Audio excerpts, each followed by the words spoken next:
conferência de imprensa com Gil Teichmann, apurada para a segunda ronda aqui na Figueira da Foz. Gil, many congrats for the win, welcome back. How do you feel out there on the court? Yeah, thank you very much. Today was my first match on hardcourt in a while, so it always brings its challenges, especially here as well by the sea with a little bit of wind. Playing a local for sure understands the conditions very good, but I'm very happy with my win.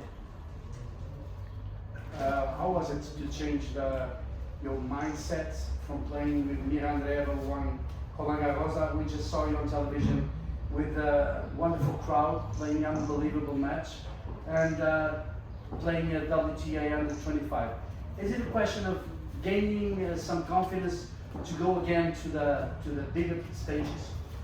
I mean, it's always a challenge. I knew it would happen. Again, it's my ranking. It is what it is. I took a longer break, so I knew as well it's going to be a longer way back. For sure, Roland Garros was a big highlight as well. The week before in Rabat, I had quite good results pretty quickly. So it's definitely a confidence booster. But I'm someone that is very, understands what the situation is, and I know I'm still on the comeback. It's going to be a process. Again, I'm very happy with the recent results, but I know I have to keep going, and this is just like a confidence booster. You have Ranchapara Santoja as your coach? No. Not with you. She was with you. Yeah, but we stopped in 2022. She was she got pregnant twice, so we had to stop. But I still have a very good relationship. When you came to Porto, you played once in Porto. I think it was clay. No, indoor hard. No, but before that, I saw you in clay court in Club Tennis do Porto. You played there. You made a final, I think. Yes. You made final in Porto. Yeah. 28. That was a long time. I remember. So I don't not remember very that. good. In Porto. Against Bookshare, maybe? Oh, Yes. Wow! I completely forgot. But But this is like 2019. 18. No, 17 or 18. Yeah, I think 18, yeah. Well, there you go.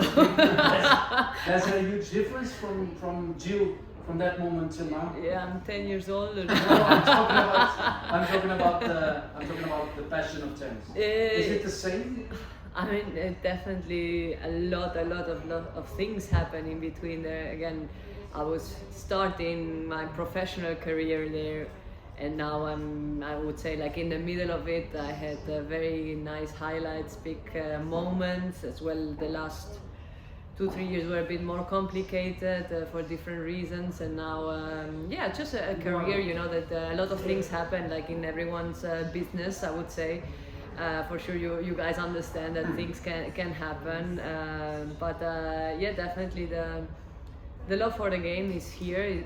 It exists, it's still there. That's why I'm giving myself it. That's why I came back again, because I do very much enjoy the game. I just had to adjust a couple of things, like body-wise, mentality and stuff, and understanding why I play, and just needed to breathe a little bit. So I'm very happy I took this time off. I recharged my batteries. I took time to see my friends, my family. I took time to practice again, because the schedule, as you know, it's very tight. So sometimes I think in the last few years it was a bit tough to find windows to practice and take time to work from the base, which I needed. And now I'm on it, and I'm on the train. Do you think it's a problem from the schedule? The schedule should be lighter, for example. What do you think about? I know it's a complicated subject, but what do you think about? I mean, there are two ways. It's not mandatory or anything to play for. So on one side, I'm a person, and again, I think every player has to find their own rhythm. So I'm very much I have a schedule, and I know I'm gonna play 2-3 weeks. Then I do a break 2-3 weeks. I'm very, let's say, strict on that, because I know I work well in this way. Other people prefer to play, 6 tournaments in a row, then take a break. Again, no, it's not mandatory. Nobody forces us, but I have to say there's a certain structure in the tournaments that you kind of have to follow. Let's say the thousands that if you're higher up, they are mandatory, so you kind of have to play them more. The Grand Slams are there, so they're big tournaments, and it all depends on how the schedule, how your year is going. If you've won matches or not, you have to add tournaments or not. But even like I would say, what happened a lot is it got longer. If you see. Now we play as well the Billie Jean King Cup, we play after the Masters, so that means it ends end of November.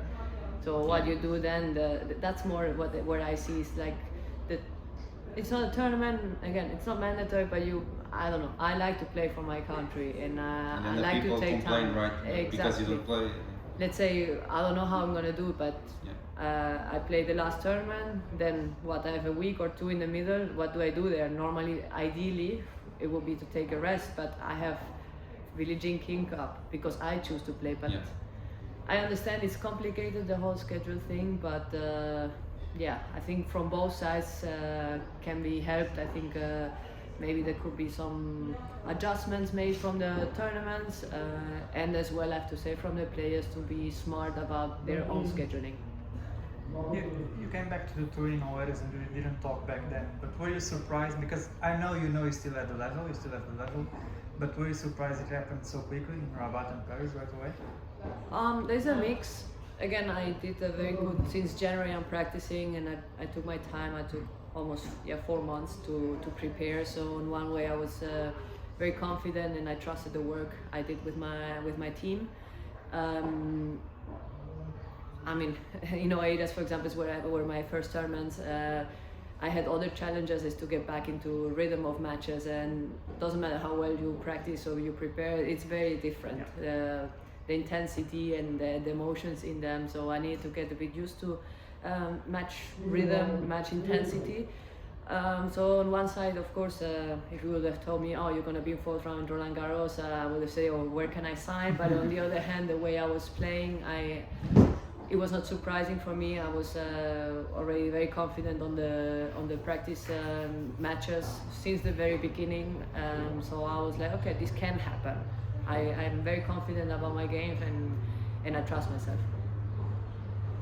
It's still a relation hate-love in tennis. When I know the process is important. But it's still like you win, it's very good tennis. You lose, you say, I don't want to play this game anymore. Yeah, well, that was the whole. When you get into that, it's very dangerous, and I think that's where it can be very dangerous, and because then you're depending on things that sometimes honestly you cannot control, because you have an opponent that is also trying their best. So, and in tennis, someone wins, someone loses. It's not like in other sports that there's a draw and something can happen. Sometimes you play a very good match and a couple of things decide certain shots or points, and again, if you have an opponent, they're also trying their best, so it's a bit unfair to say, oh, if I win, I'm the best, if I lose, it's the end of the world. And that's one of the things that sometimes every player falls into that at some point in their career or multiple times. It's about recognizing it and understanding it's not about that only, and to really be more, it's not being happy, but be more like that it fills you when you perform well, and obviously it's gonna hurt if you lose, or obviously it's gonna hurt when you don't play good, but it's different energy behind if you're depending on your happiness about it. Can you compare this run in Paris with your previous good runs in other tournaments in terms of feelings and emotions? Do you think you enjoyed more this time than previous years? Yeah. Yes, I mean, again, I played luckily many Grand Slams, so many French Opens.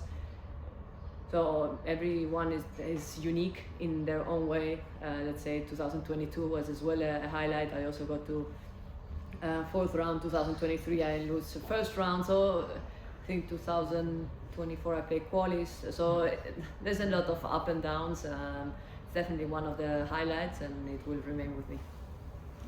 And how important do you think your story and you're willing to share your story, that break, and then you went to skiing, you went to see your friends, like you said.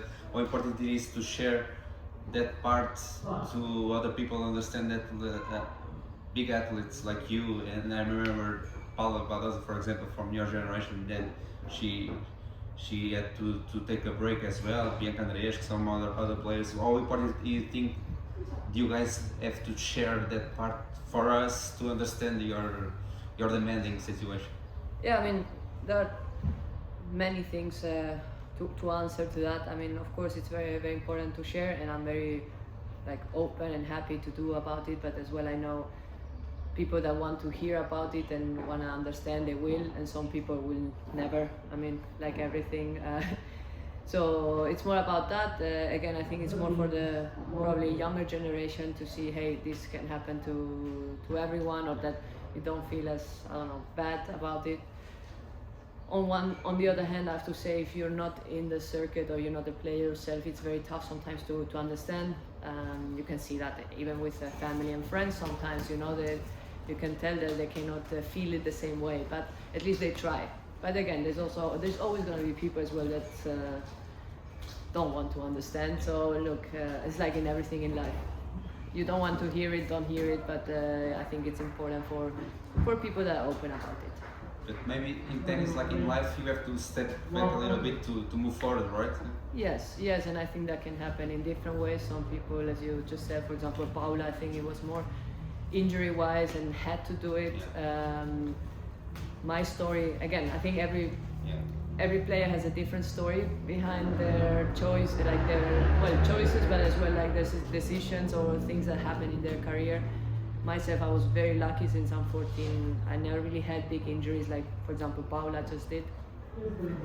But I took myself a break because I needed it. So I took myself off 7 months to have that. But yeah, I think it's good that you share, and I think we all do, when even without the cameras and everything in the locker room, we have our conversations with other players that help you, that are maybe a bit older. For example, I'm very good friends with Pliskova, Carolina, and she's 5 years older, so that helps me a lot when I have conversations with her. She also comes back now from a very long injury, and hearing her thoughts, her feelings, and yeah, it's just like it helps you from someone that has so much experience as well. Last one. Do you think the young Gil is proud with the path that you made until now? When you look back? Yeah. Even the present Jill is very proud and happy with the steps and the decisions I took. Again, it's about embracing your own career, your whole the process. But again, it's life. I mean, we all can look back and have certain moments where things go a bit worse, and then you come back strong in whatever way it is in life. And again, knowing as well that in this case, tennis or your job is not everything. There's also some other things in life, and for me, yes, this is for now like that. This is my career. I'm still playing, but afterwards, things keep going. Perfect. Thank you. Perfect. Thank you very much. Thank you.